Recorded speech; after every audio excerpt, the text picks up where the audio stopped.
Praise the Lord. Good afternoon, everybody. Today's word, Act chapter 15, word 35 to 41. Topic, Paul and Barnabas separate. ದೇವರ ಪರಿಶುದ್ಧವಾದ ನಮಗೆ ಮಹಿಮೆ ಆಗಲಿ. ಈ ದಿನದ ವಾಕ್ಯಭಾಗ ಅಪೊಸ್ತಲರ ಕೃತ್ಯ 15ನೇ ಅಧ್ಯಾಯದಲ್ಲಿ 35ನೇ ವಾಕ್ಯದಿಂದ 41ನೇ ವಾಕ್ಯದವರೆಗೆ.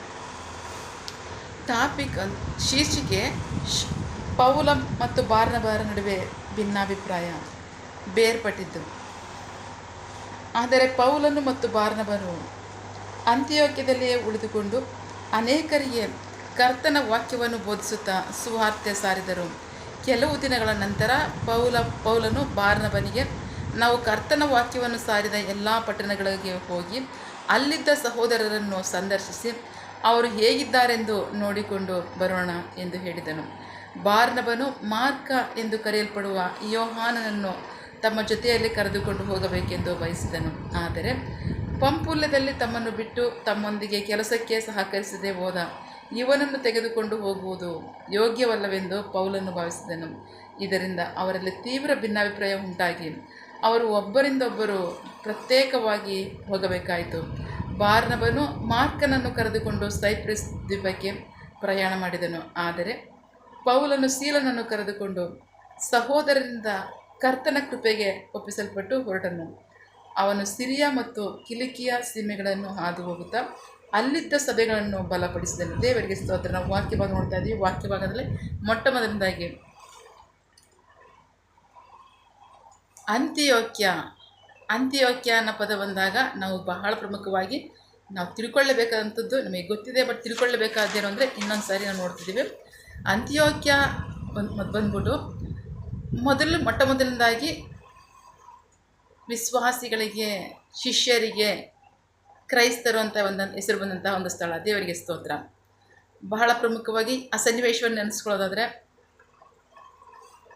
ದೇವರು ಯೇಸು ಕ್ರಿಸ್ತರು ಅವರಿಗೆ ವಾಗ್ದಾನ ಮಾಡಿ ಹೋಗಿದ್ದೇನು ಅಂತಂದರೆ, ಪರಲೋಕಕ್ಕೆ 40 ದಿನಗಳ ತನಕ ದರ್ಶನವನ್ನು ಕೊಟ್ಟು ಅವ್ರನ್ನ ಬಲಪಡಿಸಿ ಅವರಿಗೆ ಬೋಧಿಸಿ ಅವರಿಗೆ ವಾಗ್ದಾನ ಮಾಡಿ ಹೋಗಿದ್ದೇನು, ನೀವು ಲೋಕದ ಕಡೆಗೆ ತಂದೆಯಿಂದ ನಾನು ಪವಿತ್ರಾತ್ಮನ ಬಲ ಶಕ್ತಿಯನ್ನು ಕಳಿಸ್ಕೊಡ್ತೀನಿ, ನೀವು ಅದನ್ನು ಹೊಂದ್ಕೊಂಡು ನೀವು ಹೋಗ್ರಿ, ಲೋಕದ ಕಡೆ ಹೋಗಿ ನನ್ನ ಸಾಕ್ಷಿಗಳಾಗ್ರಿ ಅಂತ ಹೇಳಿದರು. ದೇವರಿಗೆ ಸ್ತೋತ್ರ. ಆದರೆ ಕೇಳಿದಂತಹ ಅಪೊಸ್ತಲರು ಏನು ಮಾಡ್ತಾಯಿದ್ರು, ಪವಿತ್ರಾತ್ಮನ ಶಕ್ತಿನ ಹೊಂದ್ಕೊಂಡ್ರು.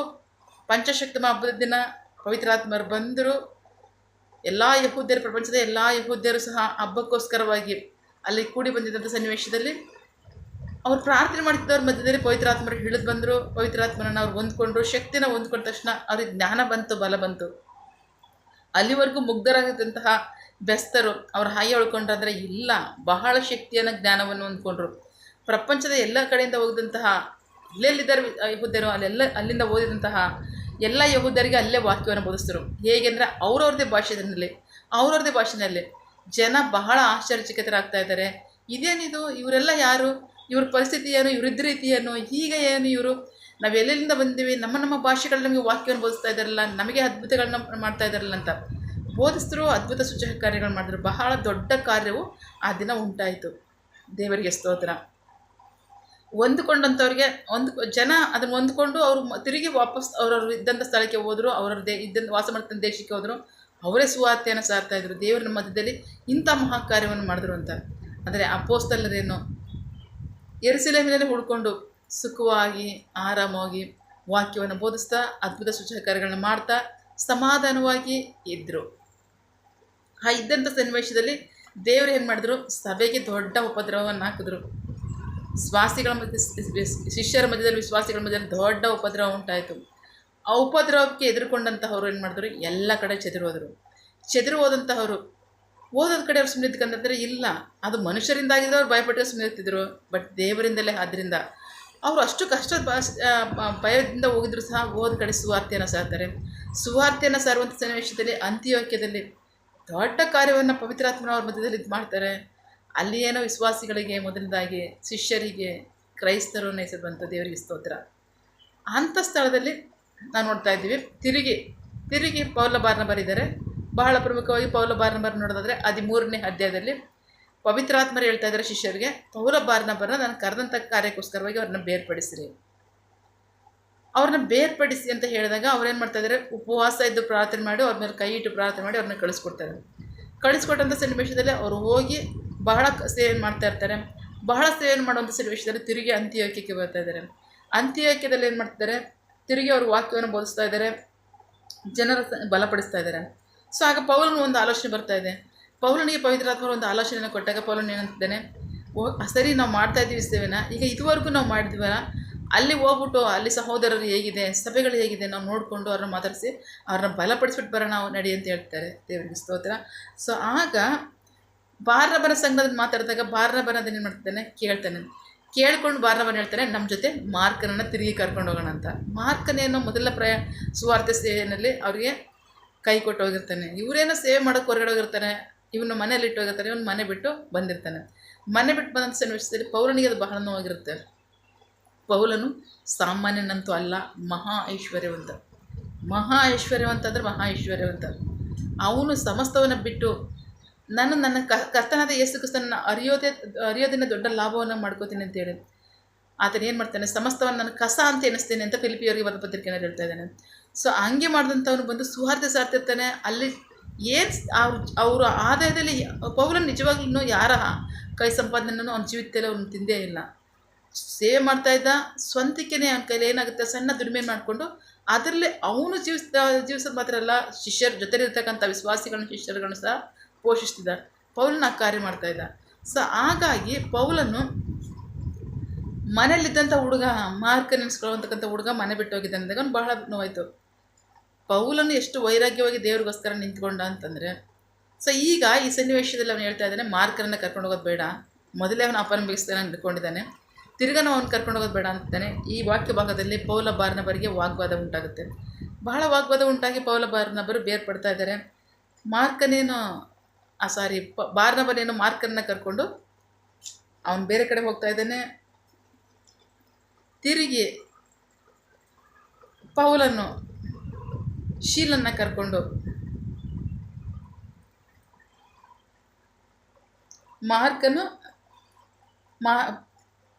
ಬಾರ್ನಬನ ಮಾರ್ಕನ್ನು ಕರ್ಕೊಂಡು ಅವನು ಸೈಪ್ರಸ್ ದ್ವೀಪಕ್ಕೆ ಹೋಗ್ತಾ ಇದ್ದಾನೆ. ಪೌಲ ಶೀಲನ್ನು ಕರ್ಕೊಂಡು ಸಿರಿಯ ಮತ್ತು ಕಿಲಿಕಿಯ ಸೀಮೆಗೆ ಹೋಗ್ತಾ ಇದ್ದಾರೆ. ಸೊ ಹೋದಂಥ ಸನ್ನಿವೇಶದಲ್ಲಿ ಬಾರ್ನಬನೇನು ಸಾಮಾನ್ಯ ಅಲ್ಲ, ಅವನ ಅಪೊಸ್ತಲನಲ್ಲ, ಆದರೂ ಸಹ ದೇವರು ಅದನ್ನು ಬಹಳ ಶಕ್ತವಾಗಿ ಉಪಯೋಗಿಸಿದ್ರು. ಅವನು ಅಷ್ಟೇ ತನ್ನಲ್ಲಿರ್ತಕ್ಕಂಥದ್ದನ್ನೆಲ್ಲ ಮಾರಿ ದೇವರ ಸೇವೆಗೆ ಹಂಚ್ತಾ ಇದ್ದ. ಸೊ ಹಾಗಾಗಿ ಅದಲ್ಲದೆ ದೇವರ ಮುಖಾಂತರವಾಗಿ ಪೌಲನನ್ನೇ ಬಲಪಡಿಸೋದಕ್ಕೋಸ್ಕರ ಬಾರ್ನಬನ ಉಪಯೋಗಿಸಿದ್ರು. ಅನೇಕರನ್ನ ಬಲಪಡಿಸಿ ದೇವರಲ್ಲಿ ಬಲವಾಗಿ ನಿಂತ್ಕೊಳ್ಳೋದಕ್ಕೂ, ಅವರು ಸ್ವಾರ್ಥೆಯನ್ನು ಸಾರುವುದಕ್ಕೂ, ಸಭೆಗಳನ್ನ ಕಟ್ಟುವುದಕ್ಕೂ, ವಿಶ್ವಾಸಿಗಳನ್ನ ಬಲಪಡಿಸೋದಕ್ಕೂ ದೇವರು ಬಾರ್ನಬನನ್ನು ಉಪಯೋಗಿಸಿದ್ರು. ಬಾರ್ನಬನು ಅಪೊಸ್ತಲಲ್ಲ, ಬಟ್ ಪೌಲನು ಅಪೊಸ್ತಲನಾಗಿ ಮಾರ್ಪಟ್ಟಿದ್ದು ಮಾತ್ರ ಅಲ್ಲ, ಅವನಲ್ಲಿದ್ದಂಥ ವೈರಾಗ್ಯ, ದೇವರ ರಾಜ್ಯಕ್ಕೋಸ್ಕರವಾಗಿ ಅವನಲ್ಲಿದ್ದಂಥ ವೈರಾಗ್ಯ, ಕ್ರಿಸ್ತನನ್ನು ಅವನು ಅಳವಡಿಸಿಕೊಂಡಂಥ ರೀತಿ, ಮೊಟ್ಟಮೊದಲನೇದಾಗಿ ಪೌಲನು ಸುವಾರ್ತೆ ಸಾರೋದಕ್ಕೆ ಶುರು ಮಾಡ್ದ, ಸಭೆಗಳನ್ನ ಕಟ್ಟೋದು ಶುರು ಮಾಡ್ದ. ಮೂರನೇ ಸೇವೆ ಸಭೆಗಳನ್ನ ಬಲಪಡಿಸ್ತಕ್ಕಂಥ ಸೇವೆ. ಅದೇ ಸೇವೆಗೆ ಪೌಲನು ಒಪ್ಪಿಸಿಕೊಟ್ಟ ಪ್ರಕಾರವಾಗಿ ಹೋಗ್ತಾ ಇದ್ದಾನೆ ಸೀಲನ್ನು ಕರ್ಕೊಂಡು. ಹೋಗ್ಬೇಕಾದ್ರೆ ಅವರು ಆ ಸೇವೆಯನ್ನು ಮಾಡ್ಕೊಂಡು ಮುಂದುವರಿತಾ ಇರಬೇಕಾದ್ರೆ ಮುಂದಿನ ದಿನಗಳಲ್ಲಿ ಪೌಲನಿಗೆ ತಿಮೋತಿ ಅಂತಕ್ಕಂಥ ಒಳ್ಳೆಯ ಶಿಷ್ಯನು ಸಿಗ್ತಾನೆ, ಬಹಳ ನಂಬಿಗಸ್ತ ಶಿಷ್ಯನು ಸಿಗ್ತಾನೆ. ಅಷ್ಟು ಮಾತ್ರ ಅನಂತರ ತೀತನೆಂಬ ಶಿಷ್ಯರು ಸಿಗ್ತಾರೆ, ಬಹಳ ನಂಬಿಗಸ್ತರಾಗಿರ್ತಾರೆ. ಅವ್ರನ್ನ ಉಪಯೋಗಿಸಿಕೊಂಡು ಪೌಲನು ದೊಡ್ಡ ಸೇವೆಯನ್ನು ಮಾಡ್ತಾನೆ.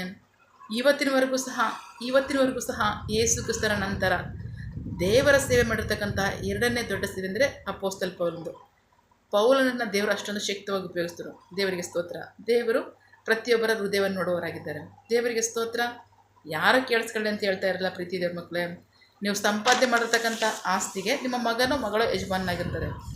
ಅದನ್ನು ನೀವು ದೇವರಿಂದನೇ ಕಲ್ತ್ಕೊಂಡಿರೋ ಹೊರತು ನೀವು ಕಲ್ತ್ಕೊಂಡಿಲ್ಲ, ನಿಮ್ಮಿಂದ ದೇವ್ರು ಕಲ್ತಿಲ್ಲ. ಅಷ್ಟು ಮಾತ್ರ ಅಲ್ಲ, ಮನುಷ್ಯನ ಹೃದಯ ಆದಿಂದಲೂ ಕೆಟ್ಟದ್ದೇ.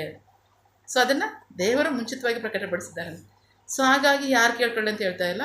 ನನ್ನದೇ ಕಾರ್ಯ ಇದು, ನನ್ನದೇ ಜವಾಬ್ದಾರಿ, ನನ್ನದೇ ಕೆಲಸ, ಅಧಿಕಾರ. ದೇವರಿಗೆ ಸ್ತೋತ್ರ. ಸೊ ಹಾಗಾಗಿ ಪೌಲ ಬಾರ್ನಬರು ಏನು ಮಾಡ್ತಾ ಇದ್ದಾರೆ, ಮುಂದೆ ದೊಡ್ಡ ಸೇವೆಯನ್ನು ಮಾಡ್ತಾ ಇದ್ದಾರೆ. ಸೊ ಯೇಸು ಕ್ರಿಸ್ತನ ನಂತರ ಬಾರ್ನಬರು ಬೇರ್ಪಟ್ಟು ಬೇರೆ ಸೇವೆ ಮಾಡ್ದ. ಬಾರ್ನಬರಲ್ಲಿ ಒಂದು ಸ್ವಲ್ಪ ಸ್ವಾರ್ಥ ಇತ್ತು, ಅವ್ರು ನನ್ನ ಸಂಬಂಧಿಕರು ಅಥವಾ ಈ ಥರ ಮಾಡಬೇಕು ಅಂತ. ಪೌಲನಲ್ಲಿ ಯಾವ ಸ್ವಾರ್ಥನೂ ಇರಲಿಲ್ಲ. ಸಂಪೂರ್ಣವಾಗಿ ಯೇಸುವನ ಆತನು ಸ್ವೀಕರಿಸಿಕೊಂಡು ಯೇಸುವನ್ನೇ ತನ್ನಲ್ಲಿಟ್ಟುಕೊಂಡು ಅವ್ನು ಮಾಡೋಂಥ ದೊಡ್ಡ ಸೇವೆಗೆ, ಯೇಸು ಕ್ರಿಸ್ತನ ನಂತರ ದೊಡ್ಡ ಸೇವೆನೇ ಇವತ್ತಿನವರೆಗೂ ಮಾಡಿರ್ತಕ್ಕಂಥ ದೊಡ್ಡ ಸೇವೆಕಂದರೆ ಅಪೊಸ್ತಲ ಪೌಲ. ಅವ್ನು ಮಾಡ್ದನ್ನೋದಕ್ಕಿಂತ ಹೆಚ್ಚಾಗಿ ಪವಿತ್ರಾತ್ಮನವನ್ನು ಉಪಯೋಗಿಸ್ತಾರೆ. ದೇವರಿಗೆ ಸ್ತೋತ್ರ. ಬಹಳ ಪ್ರಮುಖವಾಗಿ ಈಗ ನಾವೆಲ್ಲರೂ ಹೇಗಿದ್ದೀವಿ?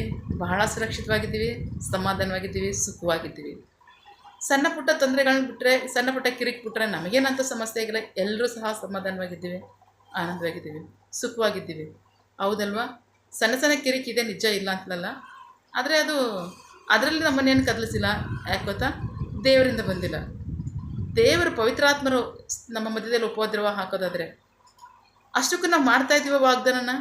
ಏನದು ವಾಗ್ದಾನ? ಮಹಾ ಆಜ್ಞೆ, ಲೋಕದ ಕಟ್ಟೆ ಕಡೆಗೆ ಹೋಗಿರಿ, ಸುವಾರ್ತೆಯನ್ನು ಸಾರಿರಿ, ಶಿಷ್ಯರಾಗಿ ಮಾಡಿರಿ, ನಂಬಿ ರಕ್ಷಣೆ ಹೊಂದವರಿಗೆ ತಂದೆಯ ಮಗನ ಹೆಸರಿನಲ್ಲಿ, ತಂದೆಯ ಮಗನ ಪವಿತ್ರಾತ್ಮನ ಹೆಸರಿನಲ್ಲಿ ದೀಕ್ಷೆಯನ್ನು ಮಾಡಿಸಿರಿ. ನಾನು ನಿಮಗೆ ಆಜ್ಞಾಪಿಸಿನೆಲ್ಲ ಕೈಗೊಂಡು ನಡೆಯುವಂಥವ್ರಿಗೆ ಬೋಧಿಸಿರಿ. ನೋಡಿರಿ, ಯುಗದ ಸಮಾಪ್ತಿಯವರಿಗೆ ಎಲ್ಲ ದಿನಗಳು ನಾನು ನಿಮ್ಮ ಸಂಗಡ ಇದ್ದೇನೆ. ನಾವು ಮಾಡ್ತಿದ್ದೀವೋ? ಮಾಡ್ತಿಲ್ಲ. ಎಲ್ಲರೂ ಸಹ ಸುಖವಾಗಿ ಒಂದು ಕಡೆ ಸೆಟ್ಲಾಗಿದ್ದೀವಿ. ಸಣ್ಣ ಸಣ್ಣ ಕಿರಿಕು ಮನುಷ್ಯರಿಂದ ಬರ್ತಾ ಇದೆ, ನಿಜ.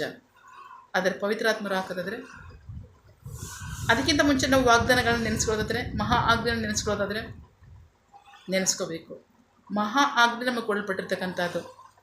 ನಮ್ಮ ಇಷ್ಟಾನುಸಾರ ಮಾಡ್ತಕ್ಕಂಥ ಸೇವೆ ಅಲ್ಲ, ಮಹಾ ಆಜ್ಞೆ ನಮಗೆ ಕೊಡಲ್ಪಟ್ಟಿದೆ. ಆ ಮಹಾ ಆಜ್ಞೆಗೆ ನಾವೆಲ್ಲರೂ ಸಹ ನಂಬಿಗಸ್ತರಾಗಿ ವಿಧೇಯರಾಗೋದಕ್ಕೆ ಒಪ್ಪಿಸ್ಕೊಡ್ಬೇಕು. ಪ್ರೀತಿಯ ದೈವ ಸೇವಕರೇ, ನಮ್ಮ ಹೃದಯದಲ್ಲಿ ಬರಲಿ, ಆ ಒಂದು ಬೆಂಕಿ ನಮ್ಮ ಹೃದಯದಲ್ಲಿ ಹತ್ತಿ ಉರಿಲಿ. ಮಹಾ ಆಜ್ಞೆನ ನಾವು ಮರೆತು ಬಿಟ್ಟಿದ್ದೀವಿ. ನಿಜ, ನಾವೆಲ್ಲರೂ ಸುಖವಾಗಿ ಸೆಟ್ಲಾಗಿದ್ದೀವಿ. ಬಟ್ ಇದೇ ನಮಗೆ ಕೊಟ್ಟಿರೋದು? ಇಲ್ಲ. ಮಹಾ ಆಜ್ಞೆ ಅನ್ನೋ ಬೆಂಕಿ ನಮ್ಮ ಹೃದಯಗಳಲ್ಲಿ ಹತ್ತಿ ಉರಿಲಿ. ಸೊ ಆಗ ದೇವರ ಕಾರ್ಯದಲ್ಲಿ ನಾವು ನಂಬಿಗಸ್ತರಾಗಿ ವಿಧೇಯರಾಗೋಣ. ದೇವರು ನಮ್ಮನ್ನು ಶಕ್ತಿಯಾಗಿ ಉಪಯೋಗಿಸ್ತಾರೆ. ನಾವು ಮರೆತು ಬಿಟ್ಟಿದ್ರು ಸಹ ಅವ್ರು ಆಗ್ತಾರಲ್ಲ, ಅದನ್ನು ತಪ್ಪಿಸ್ಕೊಳ್ಳೋಕೆ ನಮ್ಮ ಕೈಲಾಗಲ್ಲ, ಅದನ್ನು ತಡ್ಕೊಳಕ್ಕೂ ನಮ್ಮ ಕೈಲಾಗಲ್ಲ. ನಾವೆಲ್ಲರೂ ಸಹ ಏನಾಗ್ತೀವಿ ಅಂದರೆ ಆಗ ವಿಧೇಯರಾಗ್ತೀವಿ. ಆಗ ವಿಧೇಯರಾಗೋದಕ್ಕೆ ಮುಂಚೆನೇ ಆ ಒಂದು ಮಹಾ ಆಜ್ಞೆಯ ಬೆಂಕಿ ನಮ್ಮ ಹೃದಯದಲ್ಲಿ ಸ್ವಲ್ಪನಾರು ಉರಿಲಿ. ಕೊಟ್ಟಿರ್ತಕ್ಕಂತಹ ಆಜ್ಞೆಗಳನ್ನ ನಂಬಿಗಸ್ತರಾಗಿ ಒಪ್ಪಿಸ್ಕೊಟ್ಟು ಅದರಲ್ಲಿ ಕಾರ್ಯ ಮಾಡೋದಕ್ಕೆ ಒಪ್ಪಿಸ್ಕೊಡೋಣ. ಕರ್ತನ ತಾನು ನಮ್ಮ ಜೀವಿತದಲ್ಲಿ ಕಾರ್ಯ ಮಾಡಲಿ. ಆಮೇನ್. ಪ್ರಾರ್ಥಿಸಿಕೊಳ್ಳೋಣ.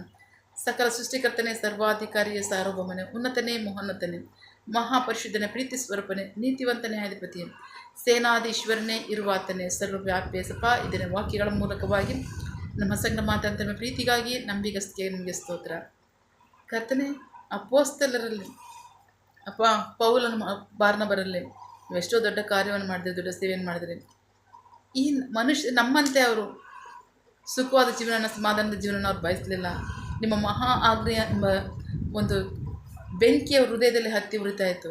ಸೊ ಹಾಗಾಗಿ ಸ್ವಲ್ಪ ನಿಮಗೋಸ್ಕರವಾಗಿ ಅವರು ಶಕ್ತವಾಗಿ ನಿಂತ್ಕೊಂಡ್ರು. ಹಾಗೆಯೇ ಅವರು ನಿಮ್ಮ ಮಹಾ ಆಜ್ಞೆ ಮುಖಾಂತರವಾಗಿ ಲೋಕದ ಕಟ್ಟೆ ಕಡೆಗೆ ಹೋಗಿ ಅವರು ದೊಡ್ಡ ಕಾರ್ಯವನ್ನು ಮಾಡಿ ನಿಮ್ಮ ನಾಮಕ್ಕೆ ಮಹಿಮೆಯನ್ನು, ನಿಮ್ಮ ರಾಜ್ಯಕ್ಕೆ ಲಾಭವನ್ನು ತಂದರು. ಸ್ವಲ್ಪ ನಾವು ಸಹ ಆ ಮಹಾ ಆಜ್ಞೆ ಬೆಂಕಿ ನಮ್ಮಲ್ಲಿ ಹತ್ತಿ ಉರಿದು ನಿಮ್ಮ ಮಹಾ ಆಜ್ಞೆಯನ್ನು ಪರಿಪೂರ್ಣ ಮಾಡೋದಕ್ಕೆ ನಿನ್ನ ದಾಸರಲ್ಲಿ ಆ ಕಾರ್ಯ ಉಂಟಾಗಲಿ. ಅವ್ರ ಹೃದಯದಲ್ಲಿ ಪವಿತ್ರಾತ್ಮರ ಒಂದು ಬೆಂಕಿಯನ್ನು ಹಾಕಲಿ. ನಿಮಗಾಗಿ ಅವರು ಶಕ್ತವಾಗಿ ನಿಂತ್ಕೊಳ್ಳಿ.